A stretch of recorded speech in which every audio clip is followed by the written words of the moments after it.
Well, hello everyone, and welcome back. I hope welcoming back for another episode, roaring episode of Mondays with Mundy, and that's me, Jim Mundy, the Union League Legacy Foundation historian at the Union League of Philadelphia. We've been doing these since late March, early April, and we're getting some good feedback. So hopefully everybody's enjoying these programs. So today, if you're watching, and this is Monday, September the 7th. An important day in Union League history, at least from the building's perspective, because the most serious catastrophe to the building occurred that day. It was a fire. Took off the whole third floor. So what happened, how did it happen, and what were the results? So what was going on 154 years ago in Philadelphia in the fall of 1866? Well, there was a congressional election. And it was as if the Civil War hadn't been fought, that it hadn't ended, that the 15th Amendment had never been passed. It was as if nothing had really changed. It was just bitter, emotional infighting between the North and the South, right? Not dissimilar to what we're seeing today, if that gives you some idea about the emotional level of what was going on in 1866. President Andrew Johnson had just been to Philadelphia on August the 28th, where he made a comment that he would abide no leagues outside the Constitution, which was a slap at the Union League, which he considered a group of radicals who were trying to subvert the Constitution, and basically means that they were trying to get rid of him. Shortly after that, between September the 3rd and the 7th, there was a convention that took place of Southern loyalists. That is, these were Southerners who remained loyal to the Union during the Civil War itself. And you can imagine how rough that must have been.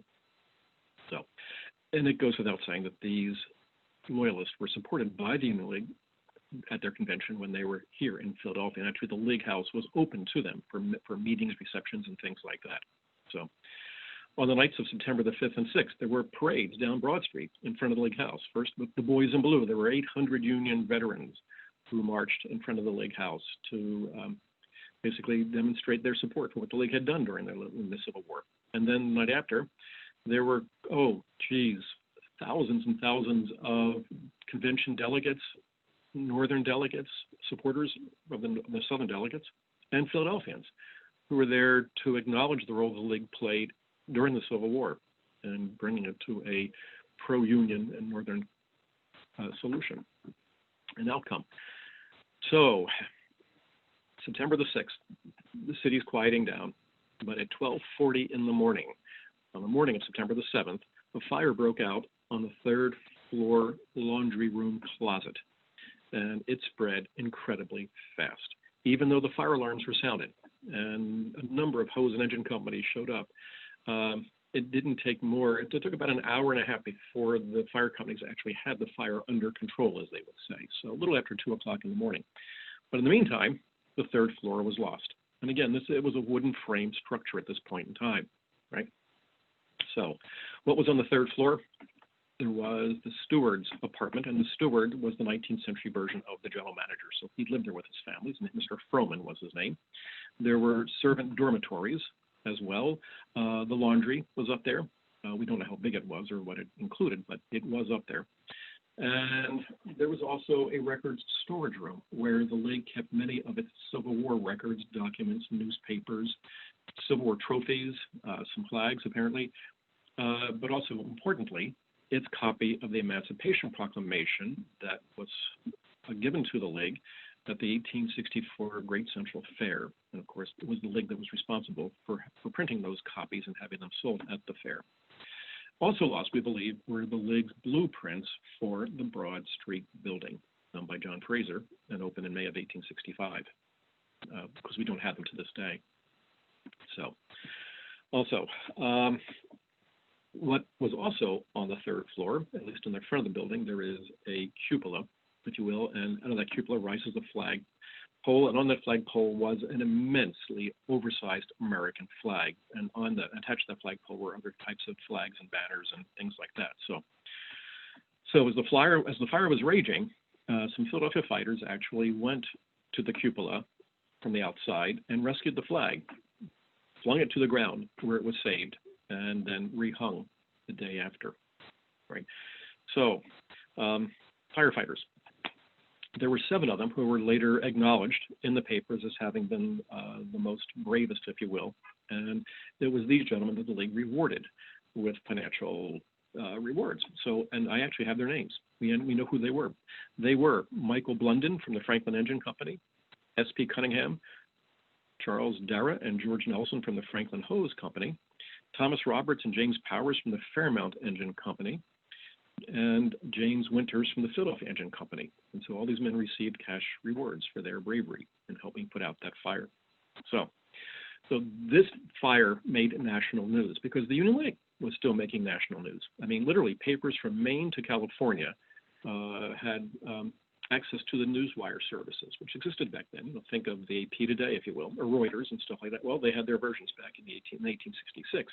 And so this news was everywhere, as I said, across the entire country. So everybody knew about it. It was that big a fire, right? So the building, of course, was insured. The League had $120,000 worth of insurance on it, $60,000 for the building, $60,000 for contents, and it was estimated within a day or two that there were $40,000 in damages, $25,000 building, $15,000 contents. A lot of the contents were saved below the third floor because many members and onlookers created a chain where they would in the building and took out paintings and furniture and things like that. So a lot of valuable things were saved that way. So hence maybe only the smaller figure in contents. But the League decided to take this opportunity to improve the building at the same time because obviously there was no firewall on the third floor at this point. The League would build firewalls going all the way, that is brick walls, interior brick walls that go all the way through the building, the third floor, and into the roof itself. And if you go up on the roof today, you can still see the tops of those walls capped in lead. Pretty neat. All right, the League also used the opportunity to support other parts of the clubhouse as well that were deemed to be a little weak. It improved the laundry room on the third floor, and it also improved the servants' dormitories, which was a good thing because during the fire, you know, the servants, I mean, very humble people, hardly wealthy by any stretch of the, I mean, they were hardworking people and not necessarily believers in banks because apparently one servant, and again, this is what they were called in the 19th century. So one servant lost $400 in cash in his locker or foot locker. Another servant lost $350 in cash. So hopefully making these improvements made it a little safer for servants to work there and keep their money in their foot lockers. So anyway, so that's what happened. So did they ever find out the cause of the fire? No, not really. It was thought to be arson. Again, you know, given President Johnson's words that I want no leagues outside the Constitution, maybe it was thought that a supporter of Johnson's took him seriously and literally and started the fire, but there's no evidence of that. They thought at one point that maybe a gas pipe had been broken on the third floor, I mean intentionally, but there was no evidence of that, even though the janitor, when he exited the building after the fire was discovered, was arrested, but later released. So to this day, we don't know what happened and what caused the fire. So anyway, so that's that. So I'm going to, so a very important day in Union League history. All right. So let's go to a PowerPoint and I can show you some images from that time period, which I think are kind of fun. And they, all right, guys, I need you to go up. All right, come on. Here we go. I hit slideshow. I hit it twice. We go from the beginning. All right, we've got it. Okay. So this is the parade of Southern Loyalists. And you can see how the building was decorated on the front here. Let's see what I can do here. Okay, I can't do that after all. All right, so here's the front cupola. All right, you can see the words Washington. Those were done in gas flames, by the way. So you have Washington in the center cupola underneath the July 1776. Left-hand corner of the building, you can see Lincoln. Right-hand corner, Geary. That's for John White Geary, who was a Republican candidate for governor of Pennsylvania in that fall's election. Again, you can see just the cheering crowds that were gathering in front of the Broad Street building. A little bit of Philadelphia history, though. To the right of the League House itself, on the very corner of Broad and Sansom, was the Academy of Natural Sciences. And if you look to the right of that, that was the La Pierre Hotel, one of the most luxurious hotels in the city and the country at that point in time. Right, and this was the parade of the boys in blue. All right, you can see some of them were soldiers in there. And they're talking about, and you can see a banner that says "Boys in Blue" even and stuff like that. And again, just look at the flagpole. You get a really good idea what it looks like with the American flag and how oversized it was. Look at all the other flags and things draped from the clubhouse itself. So that's what the building looked like before, and this is what the building looked like during. Pretty neat stuff. All right. So you can still see the Washington, Lincoln, and Geary signs in the building. You can see the firefighters on the top floor. There is a balustrade that surrounds the entire third floor. And you can actually see one firefighter who's already climbed the cupola, is at the very base of the flagpole himself, saving the flag. Unfortunately, we don't know the name of that specific firefighter, but we know the 7 who helped the most. And you can see them over on the left-hand side by the tower. And you can see the engine companies, the hose companies, just throwing water up to the top of the third floor itself. And actually, there's that fire. There we go. You can see the firefighter taking down the flag. You can see some more firefighters on the left-hand side coming along to help, right? And this is what the colorized version looks like. Isn't that neat? It really is. And these were, this image is from a Harper's Weekly newspaper of September the 22nd of 1866. So really, really wonderful stuff from the 19th century. So, all right. So that's that. And then the Goodwill Fire Company, which was also a participant in putting out the blaze, in 1866 created a certificate for its membership certificate for the members of its fire company. In the lower left-hand corner, you can see they illustrated the League Clubhouse on fire. So the fire was very famous in Philadelphia. All right, so what do we have today? There are still remnants of the burnt timbers on the third floor of the clubhouse itself. Isn't that neat? So again, this is under the cupola on the Broad Street side, but inside the building, not outside. You can see on the left-hand image how they took a new joist and sistered it on the left-hand side alongside the burnt joist. And you can see the wood timbering that was also charred during the fire as well. And if you look on the right-hand side, again, you'll see, again, they sistered the joist together, new timbers with old timbers and stuff like that.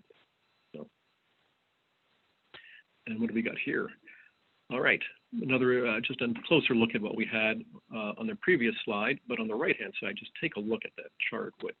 And what's really interesting is that when you go up to the third floor, which you can do, and we often do with back of the house tours for those members who haven't taken one yet, and you see it advertised in the banner, jump on it, because we go to the third floor and we show you this specific spot where you can see these timbers. You can still smell the fire on the third floor, which is really neat. So there you go, September 7th, 1866 to September the 7th of 2020, 154 years ago, the most disastrous fire in the League history occurred. So I hope you found that interesting. And next week we have something equally interesting, but in a little lighter air, perhaps. Nonetheless, a League member will come to the rescue of the Princess Eugenie as she, before the angry mob would envelop the royal palace in Paris during the Franco-Prussian War of 1870-71. So stay tuned for that one. It'll be a lot of fun. And in the meantime, thank you once again for joining us, and thank you Union League Legacy Foundation for sponsoring these videos. I hope you're enjoying them as much as I enjoy giving them. And it's still a little safe out, a little scary out there. So please, between now and next Monday, everybody, be careful, be safe, and stay well. So thank you for joining us. See you next week. Goodbye.